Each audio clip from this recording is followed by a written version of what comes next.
Welcome to a review. The first one in a while, like a real long while. Here's the thing. I didn't stop making reviews. I transitioned from everyday videos to every other day videos. So I wanted to make sure every video counted. And these videos where I go over the items I previously reviewed, calling it review, never got as many views, and I wanted to sort of like poke the algorithm in the asshole. So this will be the last one of these that's on the main channel here. Unless it gets 10,000 views in 3 days, which is go send it to your friends. But it's going to be now appearing on the sound demo channel, which doesn't have enough content as it is. So don't consider the sound demo channel the sound demo channel. If you don't know about the sound demo channel, it's linked in the description, top link in the description.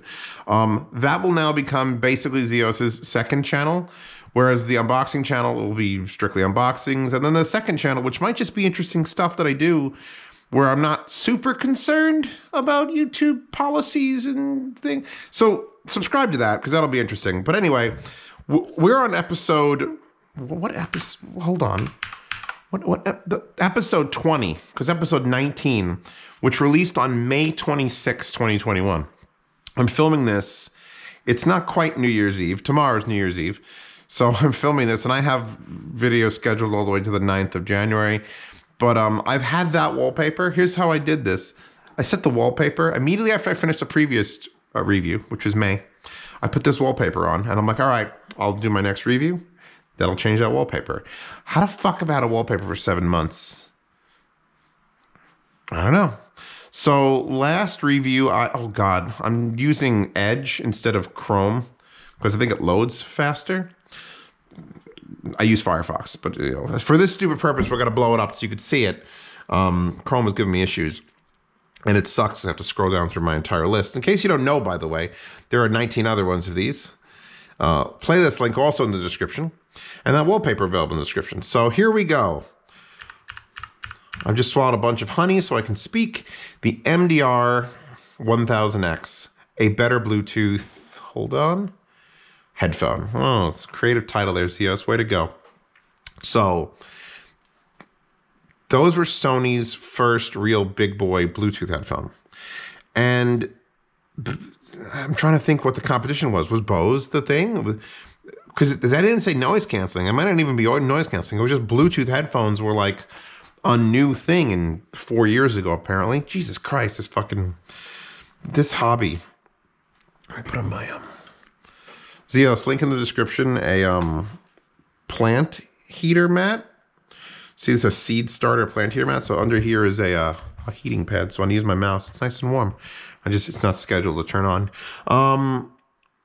Yeah, so those headphones were like, I think pretty much my introduction to modern Sony noise tuning, which is like a little bit more fun, a little bit warmer, a little bit softer, not quite as sterile, but this is such early beta shit. That's probably Bluetooth 3.0. I don't have much to say about it. Sony's new stuff, the 1000 Mark IVs, are pretty excellent. I think I'd still take the QC45s over them for like generalized build and noise canceling, but the Sonys for sound have always been the choice. Scrolling down, oh, I forgot to bring my timer. How will I know what time it is? All right, fuck it, we'll go into my voice breaks. DACs, the sequel. So this is only my second video where I'm talking about digital audio players. And we're looking at the Fio X5 Gen 3, the Shanling M1. Wow, I was the first Shanling player. And the hit is AP60. So, I mean, none of those are still applicable. Fio still makes damn solid DAPs. Shanley makes the best DAPs. And Hitters makes good, solid DAPs. There's nothing else to say about it. None of those will apply. If you have an old Fio X5 Gen 3 or something, you might want to look to upgrade. I mean, you could probably use any one of those for like casual, just playing shit, but if you're actually going to listen, no. The Monks, the VE Zen 2 Monk done right. Hover over the video. Oh, those are little hooks. These have the special wire. Yeah, I'm plugged into the balanced. So the little Monk IEM, not even IEMs, they're just earbuds. were like $5. And everyone loves them. And I'm like, all right, they're an earbud, but they're a good earbud. They're like what everything should just have by default. And that set, did JDM what loan those to me? That set's balanced. They actually put a full fuck you balance connector on it. And it sounded so good. And it had like ear hooks. It was an improved version. I don't know if the monks are still like amongst the recommended stuff. It's been too long. And there's now, at least now there's at least competition in the like earbud category. Fio makes that set. The ones that I gave to, did I give those to Princess Pasta? No, I didn't give her those. But I gave a set away recently, or a Solus set, and it was like, these are like Chacon level good, and I can get into the ear bud game again. But that was like, that's a very unique set. So Dac Battle, IFI versus shit versus JDS Labs. Can multi-bit pull out a win? Which one of those was multi-bit? Had to be the shit. Oh, what the fuck am I talking about? There's a big unit underneath that laptop. That's my laptop that's downstairs. A little baby hi-fi. You know, I mean, I was yelling about DACs and who could win. And I probably, you know what? I don't remember. If you go back and you search Dac Battle in this channel, on this channel, go 4 years ago, tell me what I talked about. Because I don't even know which models I'm talking about, but one of them was multi-bit. Probably the little shit was multi-bit. And I gotta ask, since I'm talking about it, multi-bit, yes or no, to people who have done the comparisons. Because the shit multi-bit, I've heard, the cheap stuff is not worth it. And if you want to get really the benefits of multi-bit, you got to go to the more expensive stuff. So who has compared everything? Because I should have, but I haven't. One, yeah, there's three little things. Oh, that's the amp I'm using. I'm using the amp one for the end of the video. DACs. The Meze Neo 99 Neos. I did call them the superior gaming can. My only issue with Mezes is they kind of don't fit 100% great. But every time I hear them, I'm like, oh shit, I forgot if these existed. I mean, I've got the Empyreans now, the Empyrean Elites. But every time I go back, I don't think about the 99s. The 99 Noirs, the 99 Neos. They're such good headphones. And I give them praise, but then I like forget about them. I don't know what it is. I don't know if it's the design, if it's the fact that they look sort of odd or they fit weird. Solid headphones. If you have them and love them, you know, keep loving them. I just think they need something new, something fresh, because there are closed, like, I just try to think about closed back headphones that are good, and I never think about the 99s. And I should. They're great fucking headphones. There's no reason not to. I think it's just a mental block. I have some sort of weird mental block. The Sony Z1Rs. Woodstock, free love, and money. Now, those are Sony's flagship headphone. I think they're like $1,800. Right? Am I thinking they're more expensive than that? $1,800 or $2,200. They're more than a little by a lot. And my praise of them came where they're fun. And at that time, getting anything in like the $1,500 range meant you were going towards this like Harman curve, towards just detail retrieval, towards Abyss Diana. You wanted that sort of sound. And Sony didn't give a fuck. Sony was driving an ice cream truck around a racetrack. And I respect them for it. And now, looking at my desk, my actual desk, probably the closest to like linear, yet still exciting, then those are definitely linear, but need a tube. And the Tim Socks are fucking murderous linear, but class A. And then I got the 8XX, which are tuned beautifully. So it's like, would those fit up here? Probably. I'm gonna have to pause this and get some honey for my throat. So yeah, Sony Z1Rs, Sony's really lacking. It's been 4 years. Where's the next big Sony? Sony's a big company though. Sony's one of those companies like, we put out a massive headphone. It was less than 10 years ago. Don't even bother. Ooh, the Vana 2T0s, or how to spend $300 with no regrets. I think that's what it's gonna say. Correct. My friend Dan has those. He has my set. He said, can I borrow a set of speakers? He's had them for a year now. And he keeps moving them. They were literally set up next to his bed. Like, here's where he slept. A little table here. There was like a box. And both of those sitting right next to each other. He used to play, like, just fucking pink noise on it. And I'm like, that's a waste of those speakers. So then he moved into his computer desk. And he hasn't sit in his computer long enough. It's like, this is a waste of these speakers. Then he moved into his TV. So those are his main living room speakers right now. Because Vanatu, who also is behind on updating anything, this is the newest one is the T1 Encore. Vanatu has amazing audio engineering in their products. And they look good. They don't look fantastic. They're not like otherworldly. Those looked better than the T1s. But they need to do something new. This game will not let you sit in a product for 2 years. Every year, you got to have something new. You have to. If you're releasing something next week, you better be working on the thing you're going to release in 2 years. Or next year and then in 2 years.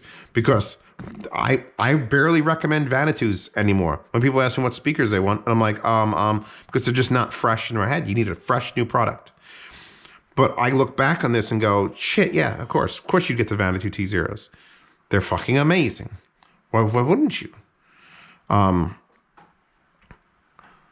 right, we've got the HSU CCB8s, which are, let me get the mouse off of there. Those, which look like a giant single speaker, which they are, but they're a coaxial because there's a tweeter way in there in the back of the magnet structure. And I actually called those one center channel to rule them all because I found them a little bit too directional when you were like trying to do stereo with them. But if you put one in the middle and you were just anywhere looking at it, it was fucking glorious. They didn't do coaxial as good as KEF. And now that I've got those fluids down the basement, those fluid, the 8-inch, will be an alternative link in the description, by the way. Those are like perfect. They're the exact thing I want from a coaxial. But HSU was definitely doing something specific with those. If they were a little bit cheaper, I'd even consider buying a couple sets from like my rear channels. But I would end up using them in a bounce scenario, which is really hard to do in my house.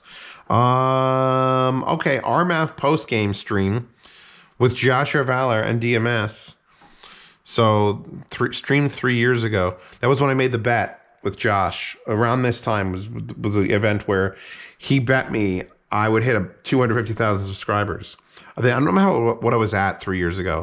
110, 120 maybe. And he bet I would hit 250, and I'm like, I'm not gonna hit 250. There aren't that many audiophiles. My growth had slowed. And Christmas, day after Christmas this year, I hit 250. So I owe Josh $1. I thank him for believing in me. Now he's doing great too. He's doing excellent stuff. He's got his own studio.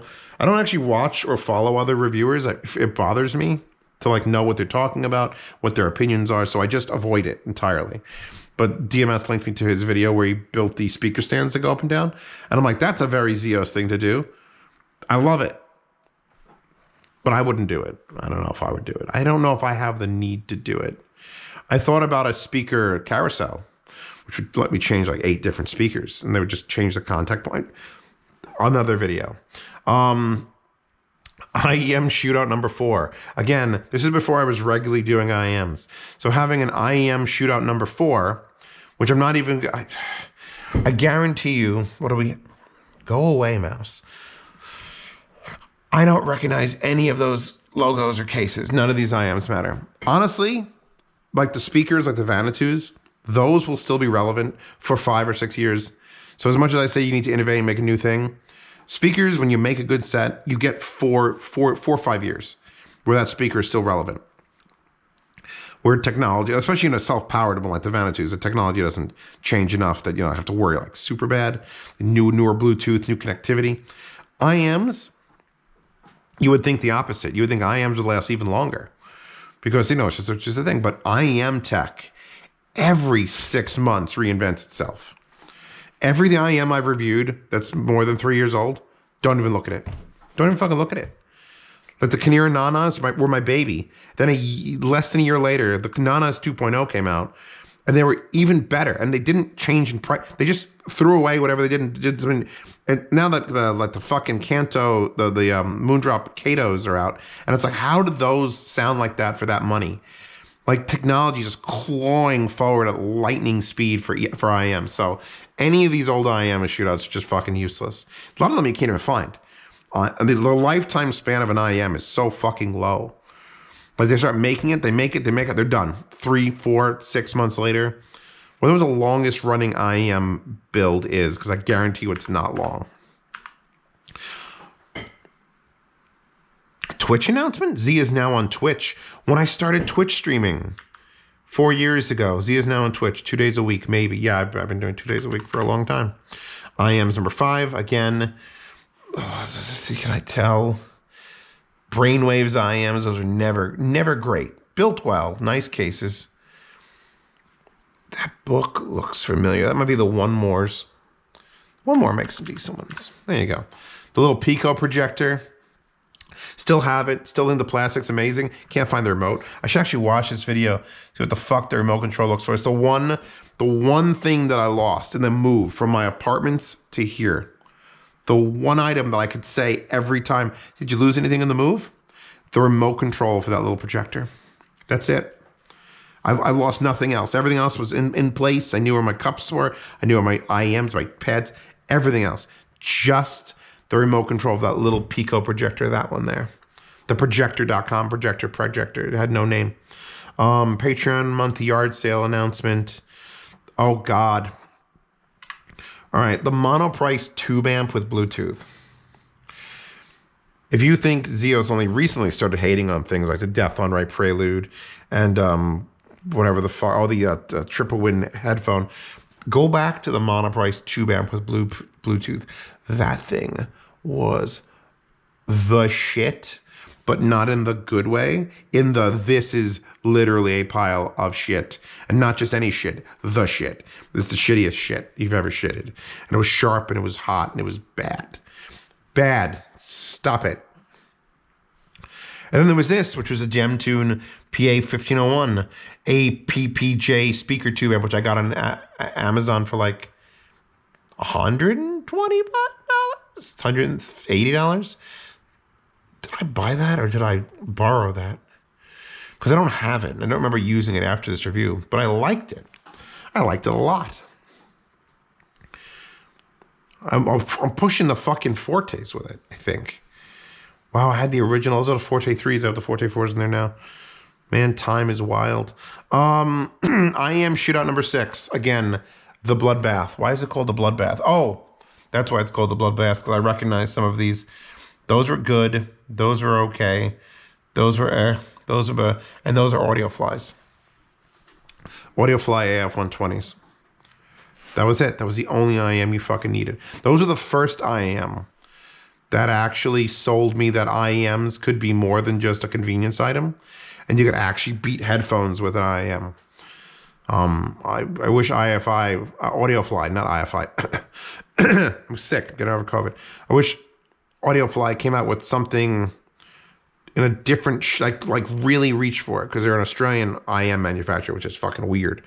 And those things, and then the 1120s were their big brothers, and those things competed easily and handily with the other flagships, but they were too expensive to compete. You get it.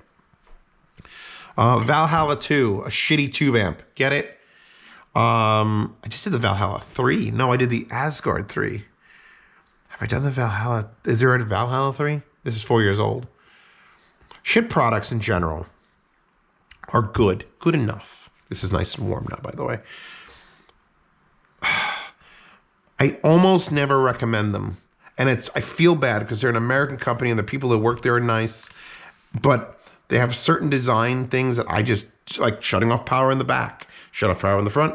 Don't ever shut off power because it doesn't need it. Shut off power in the back. Fuck you, X2.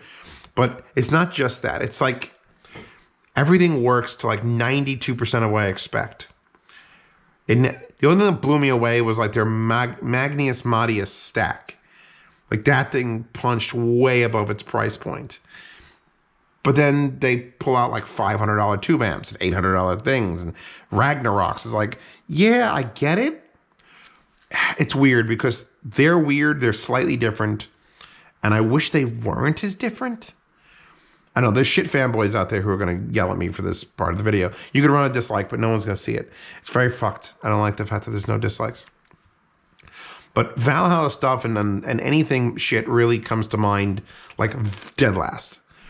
They need a unique product. They just keep putting out the same products. It's a tube amp, it's a headphone amp, it's DAC. That's it. Give me something new. They get a turntable.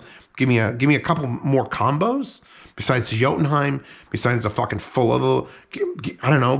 Give me things with screens. Give me Bluetooth receiver. Give. Everyone else is fucking throwing shit that's like all this unique stuff, super cheap too, things with Bluetooth, like, and then they're just like moseying along, like, nope, we're making shit products. We're just gonna keep making shit products, and I'm bored of them. I'm bored. You're making me bored. Don't bore me. Mini amps. My voice is starting to go, so this is probably gonna be a short video. Wow, that's a mica. That's an SMSL. That I have no idea. But I don't like it. It's got a card in the front. The mica, what the fuck was it called? Because there was the mica Origin, which was the DAC amp. That's the mica Aura Gain, which was literally just it was literally a click volume control, click off, done. That one had, I think, a switch. What am I using to push? Oh my God, I have Emma Watson as the background on that one. Very rarely don't have a 2D girl, had a 3D girl. I'm using Emotiva speakers. So yeah, no, that was definitely a thing.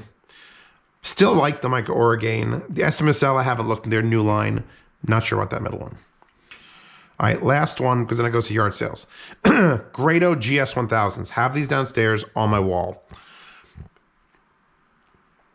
They are both very good and not very good.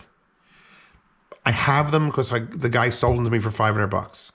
They were like an $1,100 pair of headphones. They're made in Brooklyn. They went to Israel. Then they came back to me. Then I kept them. A guy was like, selling them, it was sold. Pre-hemp, those were the best Grados I've ever heard. But with super limitations. They couldn't do bass. You want to listen to music in a wide variety? You can't. No bass.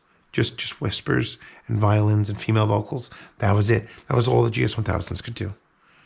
That's all they did. But they did it fucking with this space. Because those, you know the GS1000 pads that I put on every fucking pair of COS, like COS things? These pads are from those. That's what they're for. They birthed and died on those pair of headphones. That's what introduced me to them. So you put them on and it's this big, wide, open space. And you're like, oh, fuck. Big attached cable. And you're like, oh, fuck. Really delicate sound. They sounded like a fancy, fragile, rare headphone. Like they don't do everything. But when you put them on and you got that perfect song and the perfect amp, it was glorious. It's like driving a working Alfa Romeo. Not always going to be the case, but when it is working on that perfect spring day and it doesn't overheat, they're great. That's that. And we'll continue from here in the next video, which will be on the Sound Demo channel, which is linked in the description. So join that, subscribe to that if you want to see more future reviews. I should be able to add videos from that channel to a playlist on my channel. In case you want to subscribe to the playlist, I think you could do that too. Link to the playlists under that. Definitely losing my voice again. Patreon, subscribe, star, support this channel. See reviews early, not these. Participate in yard sales where I sell shit. And then get into the Sound Demo Oasis where you can get all the things I've sound demoed for free. Or wait, yeah, no, all the things I've sound demoed in lossless, you get them for free when they go public on the other channel. But all the sound demos that have disappeared from YouTube are on there as well. And then the $10 a month gets you into the private behind-the-scenes Telegram chat, where you can ask me any questions you want, ask everybody else all the questions you want, because they're all Zeos fanboys. If you're in that long enough, you get into a lifetime chat. There's also a private swap meet chat for anyone in the $10 tier. that has joined the chat. You get into a Telegram swap meet where people are selling gear all the time. And I hope you enjoy these videos and share them. Okay. You know what? I've had this video, this wallpaper up for 7 months. I'm going to get to change it now, finally. But I've noticed that like cute little dimple above her ass. It's quality. It's quality work there. Anyway, also my screen's got a blue blotch here now. I think the cleaning ladies punched it, or my poor 40-inch 4K. I wish they made 40-inch 4K monitors again. 43 is too big. Anyway, I'm done. I'm Zeospantera. This is the last review on this channel. Unless it gets like 15,000 views in 2 days, then I'll just keep putting them on this channel. But I have more things to put on this channel, which is mostly reviews of actual products and comparisons and whatever you guys want to see. So I'm going to suck some more honey out of a jar, and I'll see you all in the next one.